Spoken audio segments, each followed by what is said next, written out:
प्रधानमंत्री जी ने राष्ट्रीय स्वयंसेवक संघ के 100 वर्ष पूरे होने पर उसके स्थापना दिवस पर एक डाक टिकट और 100 रुपए का सिक्का जारी किया है।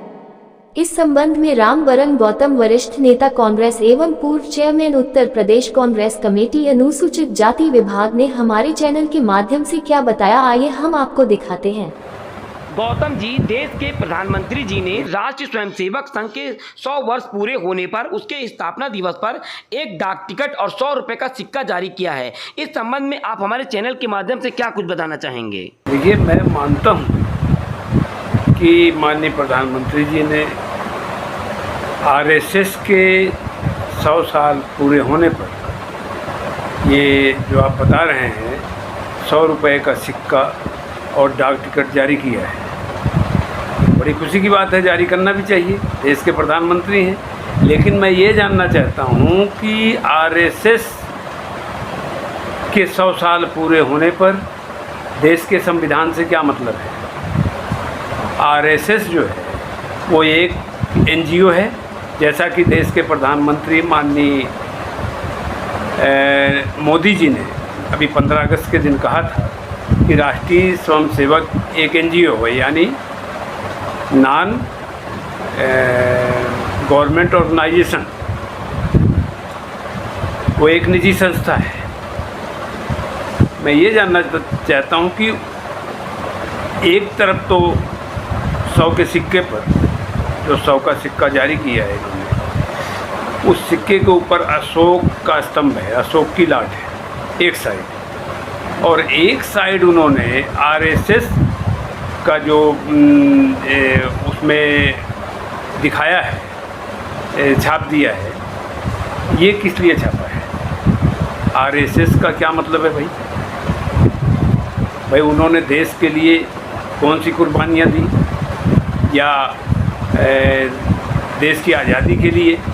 इनको 100 साल पूरे हो गए ना। देश की आज़ादी के लिए जब हमारे क्रांतिकारी लड़ रहे थे, देश को आज़ाद कराने के लिए, अंग्रेज़ों से मुक्ति पाने के लिए, उस समय जो है हमारे देश के जो है नौजवान क्रांतिकारी लड़ रहे थे, अपनी योजनाएं बना रहे थे कि अंग्रेज़ों से किस तरह छुटकारा पाया जाए। जब जो भी योजनाएं ये बनाते थे हमारे क्रांतिकारी देश को आज़ाद करने के लिए, यही राष्ट्रीय स्वयंसेवक संघ के लोग उस समय चापलूसी किया करते थे, अंग्रेज़ों की दलाली किया करते थे। हमारे क्रांतिकारी जो है जो भी योजना बनाते थे अंग्रेज़ों के खिलाफ, उसकी सूचना ये राष्ट्रीय स्वयंसेवक के लोग जाकर वहाँ बता देते थे। ये काम किया है इन्होंने।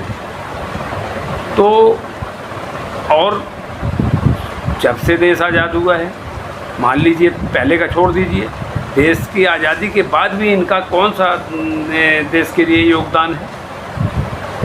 अच्छा, ये संगठन जो है इनका राष्ट्रीय स्वयंसेवक, ये करता क्या है, किसकी सेवा कर रहा है, ये आज तक पता नहीं लगा है।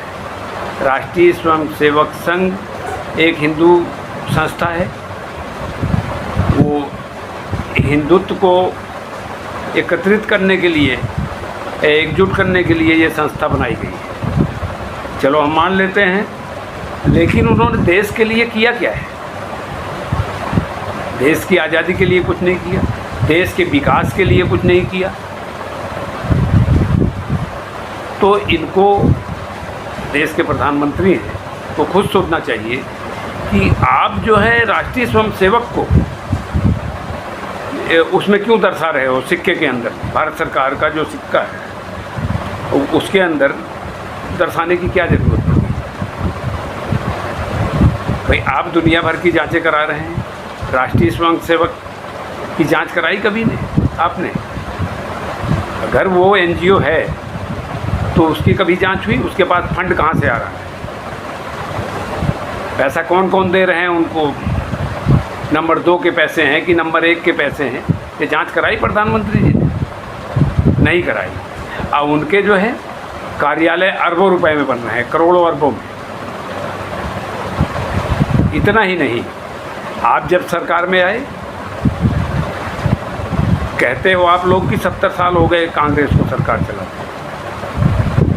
मैं ये कहना चाह रहा हूँ जितनी भी समय तक देश की आज़ादी से लेकर अब तक कांग्रेस की सरकारें जब रहीं, उन्होंने देश के विकास के लिए काम किया, स्ट्रक्चर्स खड़े किए जहाँ से लोगों को नौकरियाँ मिलती थी। आपने क्या किया?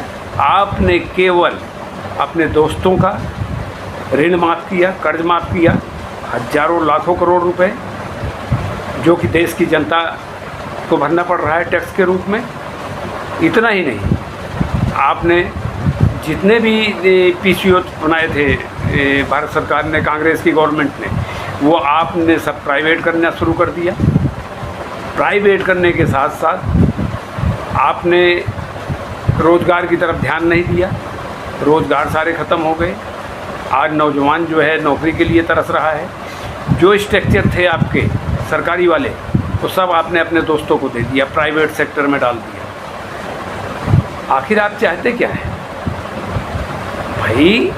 ठीक है, आपने सिक्का बनाया, लेकिन वो प्रधानमंत्री हैं आप, सिक्का बनना चाहिए, चेंज होता रहता है हमारी जो ये मनी पॉलिसी है।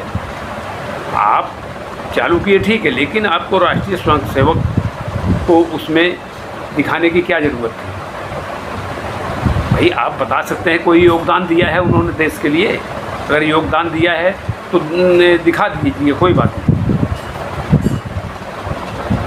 आपने हद कर दी, पूरे देश को तहस नहस कर दिया।